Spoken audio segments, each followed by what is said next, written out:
The Thames Challenge Cup now.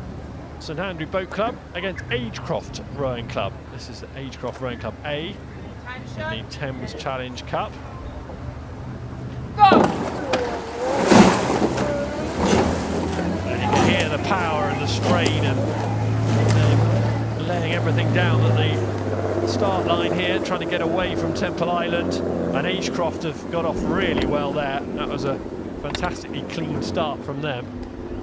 Clean start is exactly what you want. You're not going to win a race off of a start, but you can lose it.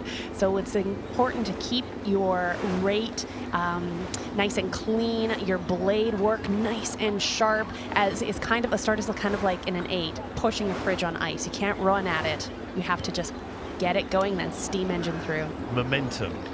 Elizabeth Bramhall will be very pleased with that Agecroft start. She's the cox. And I think we've got her length up that quickly. We're extremely happy with her crew's work. That's where you want to be. So now you're saying to your opponent, okay, we're going. Are you going to come with us? But as a cox and as an athlete, you also have to be able to check in and not do what we know as a fly and die, where you go out too strong and too hard, and then adrenaline, the nerves gets the best of you, and then you get 500 meters in and your body goes, oh no, I've done too much, and it makes it harder to maintain. A bit further down the track, here we are well into the race, and Agecroft have built on that very good start, taking command of the race. The fly and die, yeah, awful if you're in the boat, I'm sure. Great fun to watch, though. We're here to entertain. Look at those long blades, though, coming back together. Those are almost 4 meters long, those carbon fiber blades, and they all need to go into the water at the exact same time. Everyone is following the stroke pair there. Those are the 2 athletes who are going to be last to finish the line, the ones who are sitting face to face with the coxswain.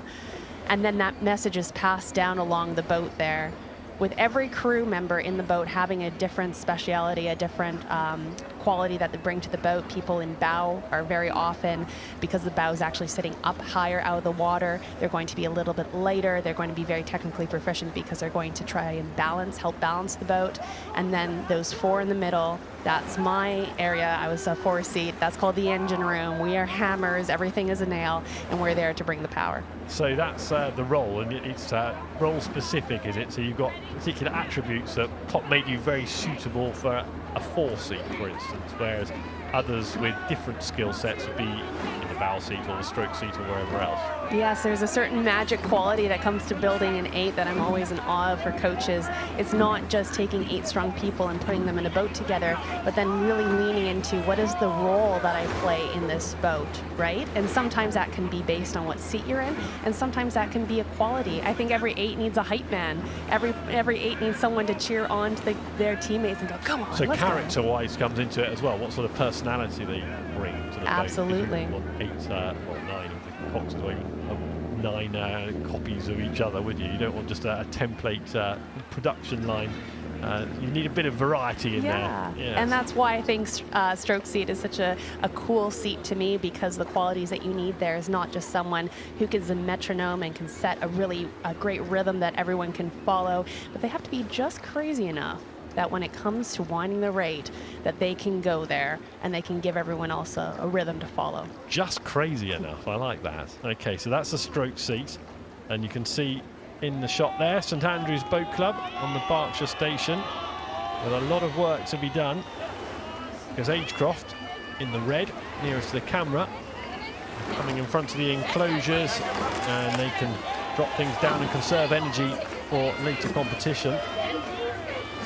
They've got the race very firmly under control. We're in that bow seat for St Andrew Boat Club, Jack Lane, and you can see the cox there, Katie McLaughlin, will be painfully aware that there's probably too much to do. But I suppose in this situation, Andrew, you're just trying to ask a question, aren't you? You just don't know what might happen with the steering or with the swan that we've seen earlier, or anything untoward could happen in that Agecroft boat. So you just need to stay in contention and actually try and force some sort of error along the way, I suppose. Yes, and you can learn so much even from racing from behind. You don't want to become one of these crews who can only race well when they're in front, right? You need to be able to practice how to overhaul, how to chip away at the previous boat.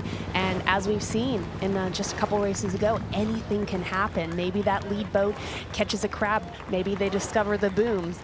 And you need to be able in a position to capitalize on that. Something snaps. Yep. Anatomy or in the boat.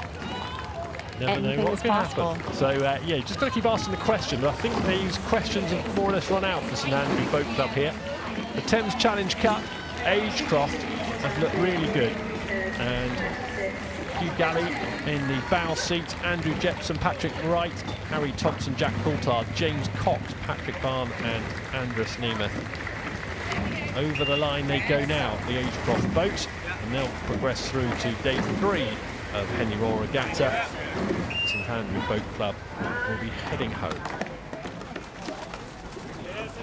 So Thames Agecroft through at the expense of St Andrew Boat Club.